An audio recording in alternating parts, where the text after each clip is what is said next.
Sir ಒಬ್ಬ auto ಓಡಿಸೋನು, ಒಬ್ಬ cab ಓಡಿಸೋನು, ಯಾವ ಅನ್ಯಾಯ ಆಗಿದೆ ಅಂದರೆ ಧ್ವನಿ ಎತ್ತಂಗೆ ಇಲ್ವಾ ಸರ್?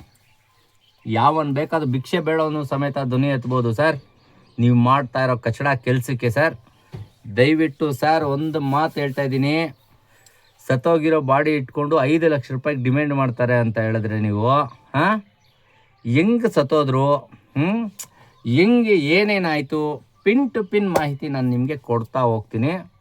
ಹಾಸ್ಪಿಟಲ್ ಯಾವುದು, ಆ ನಡೆದಿರೋ ಘಟನೆ ಏನು, ಯಾಕೆ ಅಂದರೆ ನಾವು ಯಾರು ಅಂತ ಗೊತ್ತಿಲ್ಲ ಅಂತ ಫಸ್ಟ್ ಆಫ್ ಆಲು. ನಮ್ಗೆ ಗೊತ್ತಾಗಬೇಕು ಅಂದರೆ ನಾವು ಅಷ್ಟೊಂದು ಫೇಮಸ್ ಆಗಿಲ್ಲ ಅಣ್ಣ. ನಾವೇನೋ ಸಣ್ಣ ಪುಟ್ಟ ಆಟೋ ಕ್ಯಾಬು ಓಡಿಸ್ಕೊಂಡು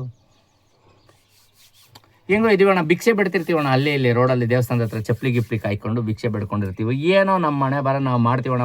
ಒಂದು ದೇವರೇನೋ ಹೊಟ್ಟೆ ಕೊಟ್ಬಿಟ್ಟೋಣ, ಹೊಟ್ಟೆ ಪಾಡಿಗೆ ದುಡಿಬೇಕು, ಯಾವನೋ ನೀನು ಏನು ಮಾಡ್ಕೊಳಕ್ಕಾಗತ್ತೆ ನಿನ್ನ ಕೈಯಲ್ಲಿ ಅಂದರೆ ಪ್ರೂಫ್ ಇಲ್ದಿದ್ರೇ ಎಲ್ಲ ಮಾಡಿ ಬಿಸಾಕೋ ಅಂತ ನನ್ನ ಮಗ ನಾನು.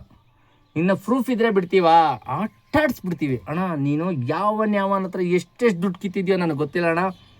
ಮಿನಿಮಮ್ ಅಂದರೆ ನಿಮ್ಮದು 150-200 ಕೋಟಿ ರೂಪಾಯಿ ಬೆಲೆ ಬಾಳ್ಬೋದಣ್ಣ ನೀವಿರೋ ಹಾಸ್ಪಿಟ್ಲದು. ಅಷ್ಟೂ ಬಡವ್ರ ಬಗ್ಗರಿಗೆ ಅದನ್ನು ಸೇಲ್ ಮಾಡಿಸ್ಬಿಟ್ಟು ನಾನು ಹಂಚಲಿಲ್ಲ ಅಂದರೆ ನನ್ನ ಹೆಸರು ಬೇಡ ಅಣ್ಣ. ಮಾಡಿ ತೋರಿಸ್ತೀನಿ ನೋಡೋಣ ಏನು ಮಾಡ್ತಿದ್ದೀನಿ, ಹೆಂಗೆ ಮಾಡ್ತೀನಿ. ಯಾವ ಹಾಸ್ಪಿಟಲ್ ಅಂದರೆ ಒಂದೇ ಒಂದು ಹಾಸ್ಪಿಟ್ಲ್, ಎಲ್ಲ ಹಾಸ್ಪಿಟ್ಲಲ್ಲ.